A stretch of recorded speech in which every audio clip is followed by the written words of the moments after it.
Akekho umuntu owenza amaphutha kaningi.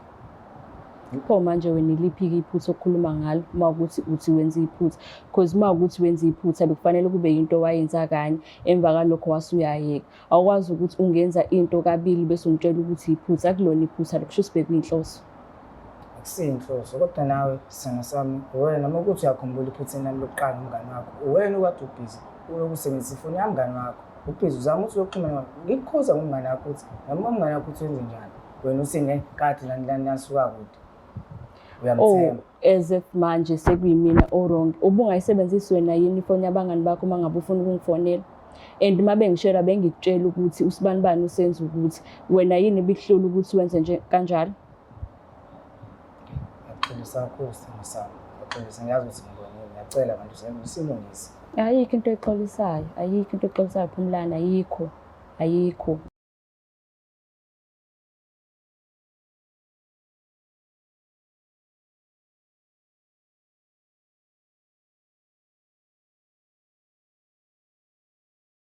Ngiyanibingelela nonke ababukeli beBlack Life TV, uhlelo esibiza ngokuthi iLove Back. Igama lami nguStufuza Dlangamandla Zulu. So-ke sivakashelwe namhlanje ubhuti nakanjani khona lo muntu afisa ukuthi akhulumisane naye baphinde babuyele othandweni labo lakudala. Kodwa angazi noma sizokhona ukuwina noma cha. Sike sibuke nje izinto zenzakalela zona. Sawubona njani? Ngiyaphila sisi wami ngani? Ngiyaphila nami. Ngicela ukwazi isibongo sakho negama lendawo la usuka khona. Igama lami nguPhumlani Wamngadi, isuka eNewlands West endaweni yase-B5. Okay, kukuphi emakhaya wakho? Emakhaya ami eSendwedwe. Endwedwe.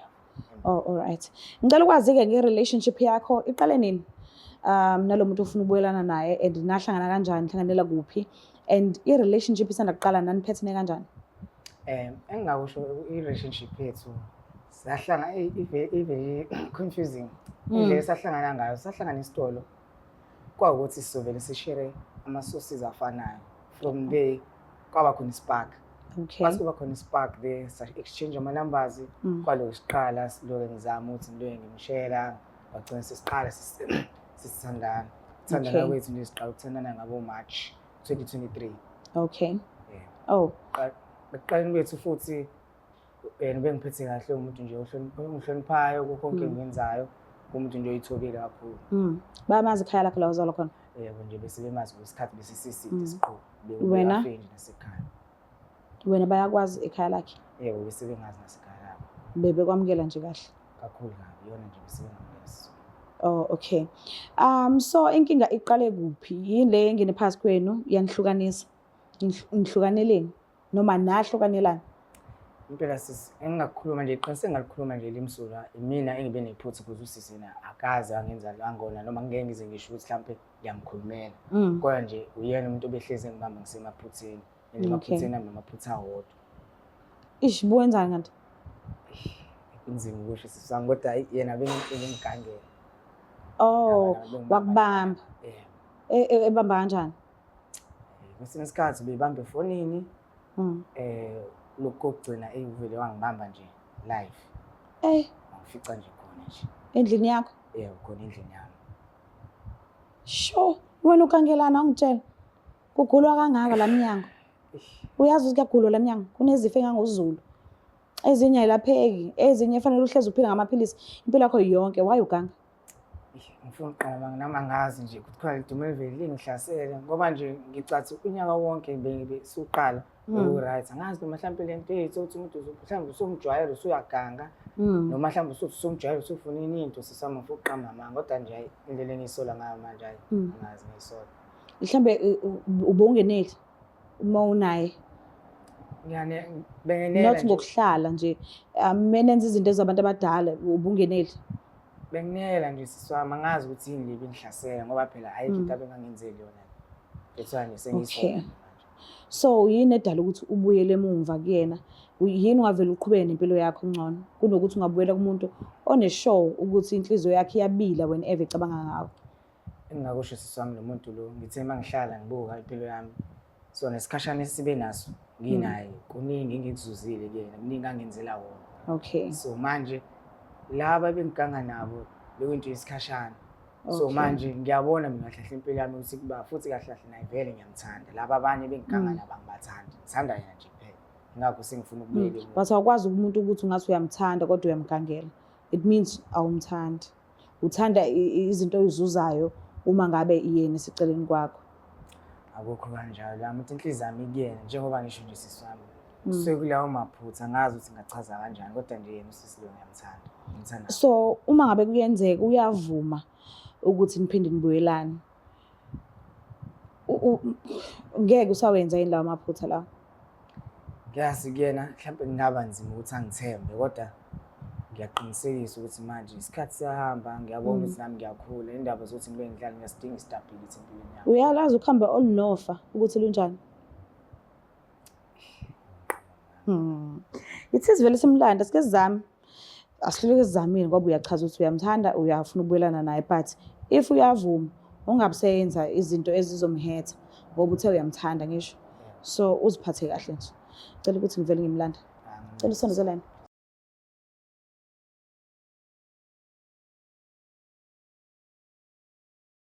Phinde sinamukele futhi babukeli bayo iBlack Life TV kuhlelo esilibiza ngokuthi iLove Back. So ke i-guest ethi ivumile ukuthi ibe nathi and angazi kuzohamba kanjani. Asike sibuke nje.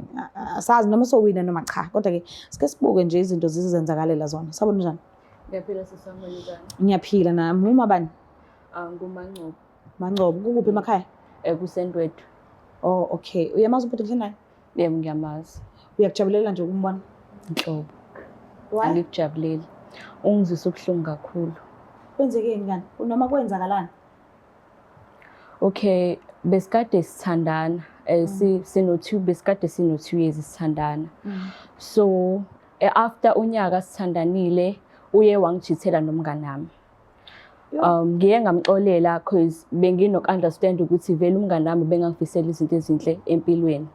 Ngamxolela because bengimthanda. Imali uthe umngane wakho bowazi ukuthi akufisela izinto ezinhle. Yes. Kodwa excuse me, kodwa waqhubeka wamgcina.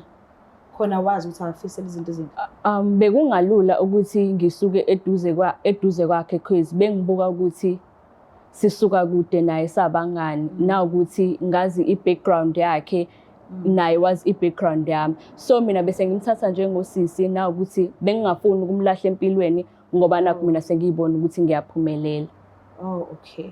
So ubhuti ke ubhalele kuhlelo lethi Love Back. So ngicela umuzwe umlalele nje umnize isikhathi sakho umuzwe uthi ufisa ukuthini. Yebo. Ngiyabonga. Ngicela ukuthi ukhulumisane naye. Amahle phela kodwa. Ngiyaphila wena njani? Ngididwa mhlawumbe amakhamera ngilethile la ku-Black Life TV ngoba bengifisa ukuthi ngilungise amaphutha ami kuwena kube ukuthi sesiyaqala silungise izinto mina nawe sibuyelane. Ngiyazi ukuthi sengikone kakhulu kumele sengikwenzile kodwa ngiyacela ukuthi nazo impilo yami nami ngisayiboni ngaphandle kwakho ngiyacela manje. Manje ucabanga ukuthi nje uzovela uthi ngiyakucela bese ngivele ngiyakuxolela kanjalo?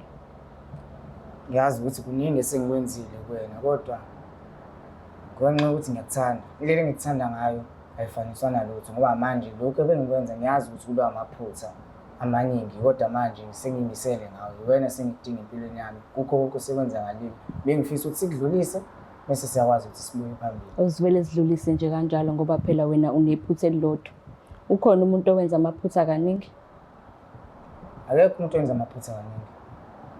Pho manje wena iliphi iphutha okhuluma ngalo uma ukuthi uthi wenza iphutha because uma ukuthi wenza iphutha bekufanele kube into wayenza kanye emva kalokho wasuyayeka. Awukwazi ukuthi ungenza into kabili bese umtshela ukuthi iphutha akulona iphutha lokusho sibeke inhloso. Akusiyinhloso kodwa nawe sithando sami wena noma ukuthi uyakhumbula iphutha nami lokuqala umngane wakho. Wena ukade ubhizi ulokusebenzisa ifoni yami mngane wakho. Ubhizi uzama ukuthi uyoxhumana ngikukhoza ngomngane wakho ukuthi noma umngane wakho uthi wenze njani. Wena usine kade nasuka kude. Oh, as if manje sekuyimina wrong. Ubungayisebenzisi wena yini ifoni yabangani bakho uma ngabe ufuna ukungifonela?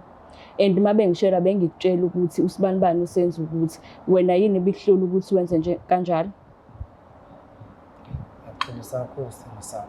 Ngiyacela ngiyazi ukuthi ngibonile. Ngiyacela manje usilungise. Ayikho into exolisayo. Ayikho into exolisayo Phumlani ayikho. Nakhona nje ukuthi uzongilethela amakhamera ufuna ngikuxolele angeke ngize ngikuxolele because ayikho lento exolisayo ayikho. Ngoba ngiletha amakhamera ngifuna ukukhombisa ukuthi ngizimisele ngayo. Ngifuna ukuthi lonke izwe libuke indlela engimisele ngayo. ngisho bonke labantu labo esengenza amaphutha kubona babone ukuthi mina sengidecide ukuthi ngibe nawe. Ngisamfuna umunye umuntu, ngiyafuna ukushintsha impilo yami ngibe nawe. Ngiyazi bengihlezi ngitshela icule elilodwa wena ngithi ngifuna ukushintsha. Kodwa lesinqumo engisithathile manje akusiyona wonke umuntu ongathatha lesinqumo lesi. Ukuthi avele alethe amakhamera bonke abantu babuke ukuthi kahle kahle mina ngizogxilisa bona kahle kahle ngizozithoba mina ngizozihlisa bona. Ngiyacela manje ngicela usilungise. Uthi angikuthembe kanjani mina ukwazi ulala nosisi wami? Ngikuthembe kanjani? Uthi angikuthembe kanjani? Yazi kwaba iphutha elikhulu kakhulu lelo. Yazi ukuthi akulula ukuthi uphinde ungithembe. Ngiyakucela manje. Uyazi ukuthi mina ngalahlekelwa ingane? Uyakwazi lokho? Ngalahlekelwa ingane yami mina ngenxa yakho. Yobudedengu bakho, yokungafuni ukufunda emaphutheni akho. Kwenzakalani ngingane? Manje kumele ngikuxolele. Ngaba ne-miscarriage. Sure. Siswa mina ngikwazi lokho angitshela kona, ngiyaqala ukuzwa lokho. Bongazi. Bengingazi ukuthi mina ingane isiyaphuphuma. Kumele ngikutshele kanjani ngoba wena wawubhizi emashitini amhlophe. Engithi wawubhizi wena. Wesiphansi uzolala nosisi wami embhedeni silala kuwona mina nawe. Okutshengisa kona ukuthi awungihloniphi. Amahle, sesinengane thina sesingasekho emhlabeni. Uyazi ukuthi sekukanile mina izinto zami zingibhedela. What if mhlawumbe iyona le ngane le? Kenza kahle iyakulungisa. What if Ngoba vela unandaba nayo. What if ngoba ngibuya mina manje la ngiza kuwena? Shuthi iyona silent ukuthi kumele sesenzela yona ingane. Izinto mina ezingilandelayo izikhulungu. Awukucabangi lokho. Awucabanga ukuthi yonke izinto lezi ezenzakalayo manje wena impela mhlawumbe right wena. Mina yami ayikho right. Ngizoqhubeka kanjani mina nempilo? Sengazi ukuthi ngoba ngifihlela lokho ukuthi waba ne-miscarriage. Amahle wageza kodwa. Yebo ngageza. Okay, I don't think kwakufanele ugeze wedwa because umntwana bengaso wakho wedwa. So njengoba ekhala nje ngokuthi ubone ngazuthi impilo yakhe imile akatholi kahle and kuwes ubengazi nanomntwana ukuthi unanomntwana usezothola manje. Kuhlungeke lokho but ngicela nilungiseni le yomntwana because iyona ebalekile okudlula zonke ezinye izinto. So angazi noma ukusho ngoba nakho usadiniwe yini mawuthi awuboni kahle noma i-relationship izoqhubeka noma kuzokwenzakala noma vele usuwavele walahla ithawula kudala. Sengalilahla kudala ithawula. Uku-relationship entsha? Cha. Usingle? Yebo ngisingile. Okay. Kunganjani kodwa ukuthi siqale silungise indaba yengane lokhu kwami sobuye sikubone ngamanje sengiyabona ukuthi yini inkinga empilweni yami. Impilo yami imile iyona le ngane awungitsheli uyangifihlela. Indaba yengane singayilungisa kunenkinga but khohlwa ukuthi kusakhona mina nawe. Eyami nawe iphelile and kade yaphela. Sazi sisona. Uyambona usulimele kodwa? Yebo sisi. Uyamuzwa nendlela akhuluma ngayo ukuthi ufile emphefumulweni. So ngiyacabanga ukuthi mhlambe kungcono ukuthi nifocuseni kulokho komntwana ngoba uyachaza ukuthi akanayo inkinga nalokho. Yena into anenkinga nayo yokuthi abuyelana nawe. So akukho lula ukuthi singamphoqelela because kufanele kube isinqumo sakhe sosuke enhlizweni yakhe. And uyachaza ukuthi uzizwa kanjani, uyazibonisa namanje ukuthi uzizwa kanjani. So ngicela uhloniphe ekuthenini akafuni ukuthi kube khona i-relationship kodwa kube ukuthi lokho komntwana nawe uyakusukumela and izinto zonke ziphume ephaketheni lakho. Yena uthi use-right wageza kwadlula kunawe ke manje. So ngicela wenze ama-means thizeni ukuthi ugcine udlulile kuyona lento ngendlela e-right. Kodwa sisami sicela nje ukubuza umbuzo wodwa ke Amahle. So bese ukuthi singiyamdedela. Amahle ngisacela ukubuza. Ngisangithanda kodwa mina. Cha nje ngiphendule nje ngokweqiniso angisafuni ukucela nje iqiniso kuwena kuphela ngoba ngiyabona ukuthi namhlanje yingo sekuyimfihlo kuwena. Sengicela nje ukuthi ungitshele iqiniso ukuthi uyangithanda noma usangithanda yini. Ukuthanda kona ngiyakuthanda. Futhi sisangakwazi ukulungisa izinto. Inhliziyo yafisa ukuxolela kodwa ingqondo ngeke isivune.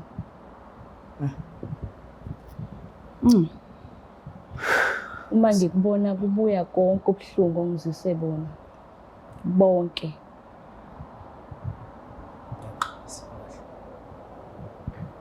Awuvuti ngesikhathi. Alright. Yeah, right. Okay. Ufila kanjani? Ngifuna ukuqima mama. Inhliziyo yami ibuhlungu kakhulu ngoba manje konke lokho engikuthola namhlanje ngiyazi ukuthi kuyenzeka ukuthi uqalwe yini amaphutha aqale yini asuke kumina. Yimini cause yakho konke lokho. So angenize ngimblame kakhulu even nayo indaba yengane. Okay. Ngoba kuba mina ngiganganga ngaba sikho la. Enye iphathi yami iyalivuma icala. Into eyinkinga iyona namhliziyo yami ukuthi samile kuyena amahle namthanda. Okay. Amahle. So wena uzizwa kanjani ukuthi at least ikuxolisile? Nanoma kuthiwa uyanqaba ke ukuthi nibe ndawonye futhi but okokuthi uwenzile ama-means thizeni ukuthi agcine efinyelelile kuwena, athole isikhathi ukuthi akhulumisane nawe, athole ithuba lokuthi axolise. Ufila kanjani?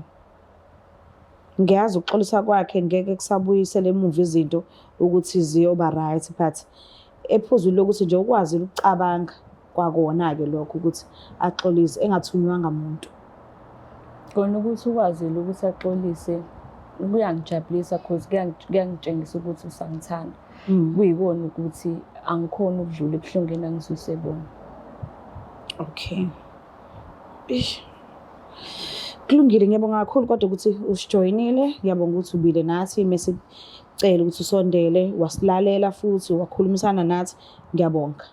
Kubonga mina sisi wami. Mbukela lapha ekhaya nizibonelile nani ukuthi kuhambe kanjani, siwinanga sihlulekile, kusenobuhlungu kakhulu enhlizweni, inhliziyo isabhibha and kuningi nje. Angazi-ke noma uzovuma yini ukuthi simbukele aye kwi-counselling because uyamona ulimele noma mhlambe ukhona indlela azokwazi yena ukuthi asolve ngayo noma mhlambe adlule kuyona yonke kulobu buhlungu bonke eseke bamehlekela. Angazi ukuthi uzokhetha ini but thina si-willing ukumsiza kulokho afuna ukuthi asizakale kona melidinga usizo. So ngiyacela ukuthi ungakhohlwa ukuthi usubscribe, like, share, ngiyithanda kakhulu. Bye. Izimpande zama-Afrika sisebenzisa amakhambi esintu kokulapha. Bathi uFebruary inyanga yothando. Nathi ngoba sithanda wena, sikwenzele la makhombo. Ikhombo yomama inesikhafulo, isibambelelo, idliso, iziwasho zamabhadi, nenhlanhla nogazi, inamathela, nepin code, ikhuphula istofu isibeke kusikisi. Kunekhombo yobaba, inesikhafulo, isibambelelo, idliso, iziwasho zamabhadi, nenhlanhla nogazi, umvusankunzi, iyaqina idonkepiri, uqina umthethe endlini. Ukuze ufake i-order, sibhalele WhatsApp ku 076 349 6631 noma usebenzise inombolo ethi 062 219 7748 noma uzizele mathupha kwifamasi yethu ekushop number 87 kuQueen Street eThekwini. Khumbula, ikhombo ngayinye ingu600, uthenga okukodwa uthola ku5 mahala. Especially sizoba khona ukusuka ngomhla ka1 February kuya kumhla ka28 February. Izimpande zama-Afrika sisebenzisa amakhambi esintu kokulapha. Uhlangene ongoti nezinjula buchopho kwezokulapha ngesintu ukuze silaphe wena. Is the Black Life TV?